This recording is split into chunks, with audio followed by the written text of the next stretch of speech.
Assalamualaikum Pak TGB. Assalamualaikum warahmatullahi wabarakatuh. Alhamdulillah masih bisa ketemu lagi ya Pak ya di dalam. Alhamdulillah. Walaupun dalam virtual ini sudah cukup senang buat kami semua. Saya di perjalanan ini Bapak Ibu dari Jakarta ke Surabaya. Oh, dan ke Lombok Pak. Insya Allah. Salah ya Pak ya ketemu ya. Baik Pak, tadi bagus sekali penyampaiannya buat kami semua, khususnya sebagai PLN, kita selaku penyedia tenaga listrik memberikan layanan yang terbaik. Nah, yang ingin kami tanyakan, bagaimana kita bisa istiqomah nih, terus bisa setidak-tidaknya tidak menurun ya dari niat kami, dari proses dalam bekerja, sehingga ini bisa minimal lah istiqamah terus kita bisa pertahankan.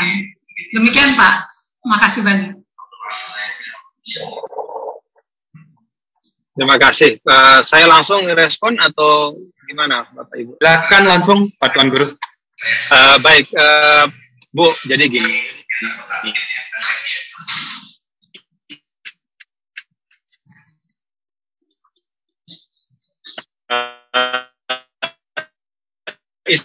Istiqomah itu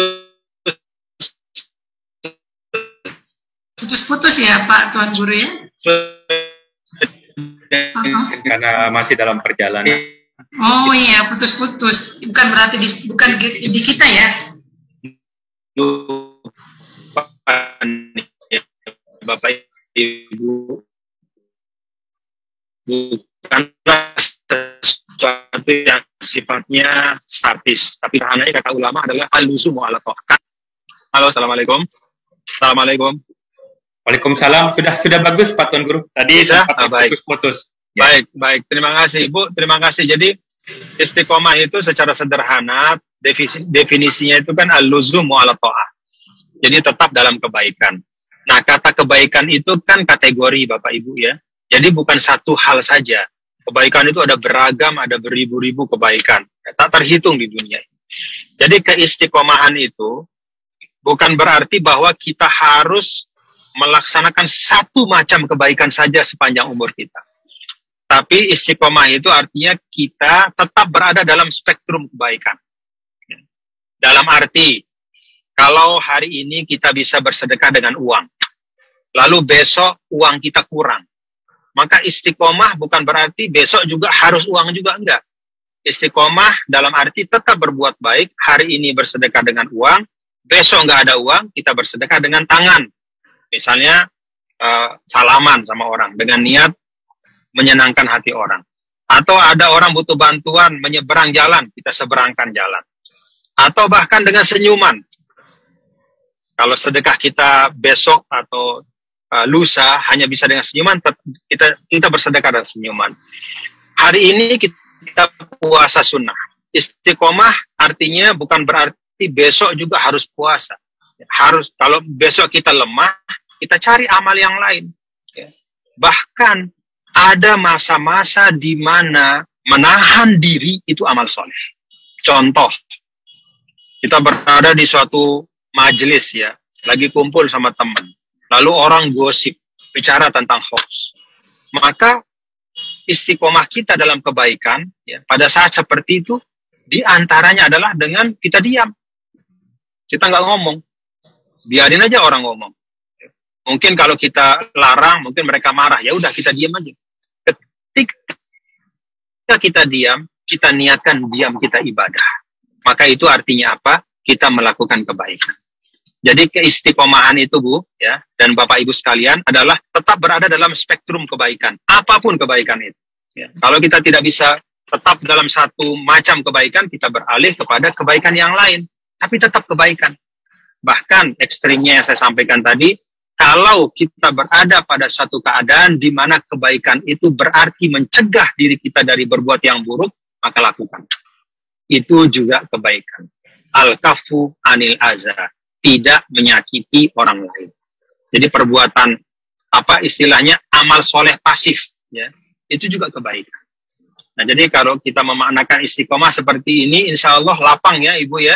Kita nggak repot ya. Insya Allah pasti kita bisa istiqomah. Karena ruang kebaikan itu sangat luas. Ya, bahkan dalam bentuk yang tadi, yaitu amal kebaikan pasif, kita tidak ikut-ikutan melakukan sesuatu yang tidak baik. Wallahu a'lam bishawab. Makasih Bu, saya kembalikan. Terima kasih Pak Tuan Guru. Terima kasih Tuan Guru, terima kasih Bu Yus. Selanjutnya satu lagi kita berikan kesempatan kepada Mas Bayu Fatma. Silakan Mas Bayu.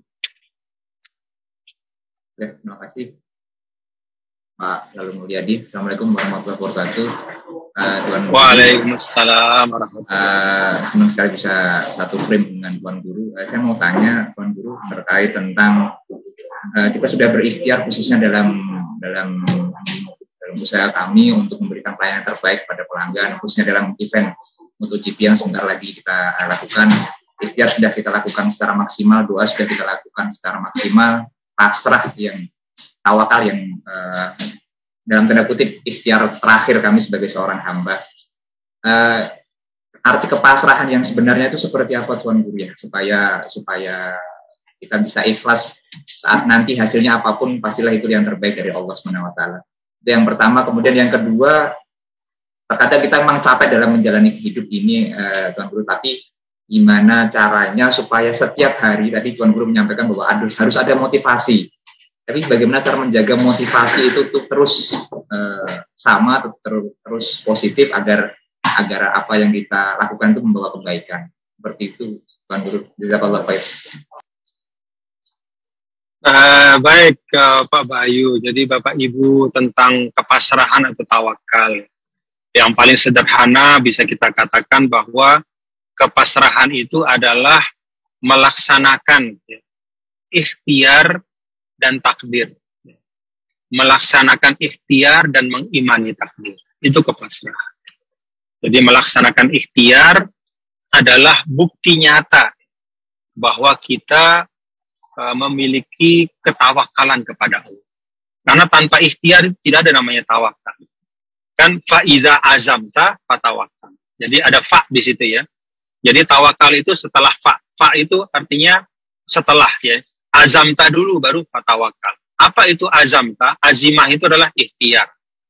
Semangat, kerja ya.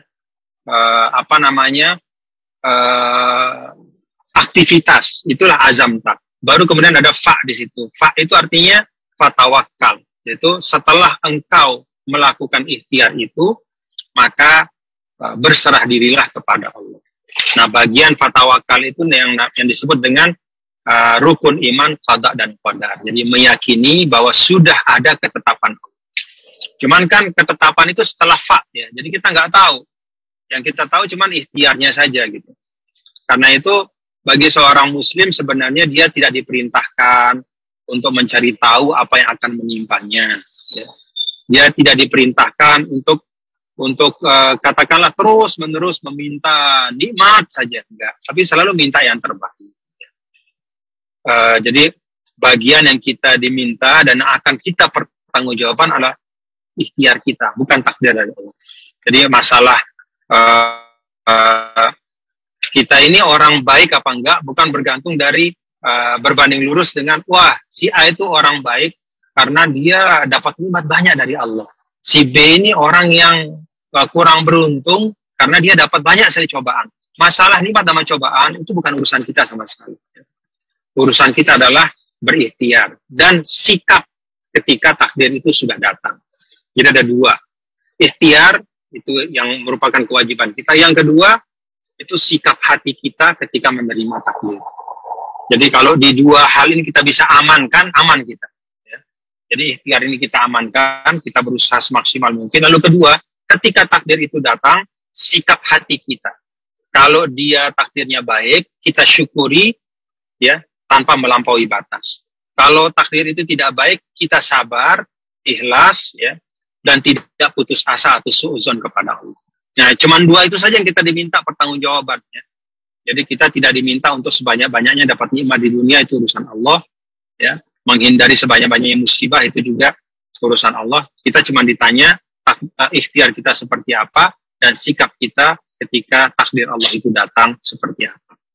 Kemudian yang kedua, motivasi. Itu kalau kata ulama, tajdidus syukri. Kuncinya cuma satu, memperbaharui syukur.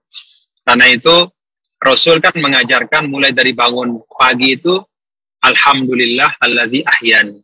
Jadi setiap momen itu disyukur. Kalau setiap momen itu disyukuri, kita tahu bahwa setiap momen itu mengandung nikmat yang baru. Tarikan napas yang sekarang saya sedang tarik ini beda sama yang 1 menit yang lalu. Dan seterusnya. Nah, kalau kita ada tajdidus syukri, kata ulama, maka akan terbangun motivasi kita. Ya Allah, Allah sudah demikian murah, maka saya harus memberi yang terbaik dalam kehidupan. Wallahu a'lam bishawab. Makasih, saya kembali.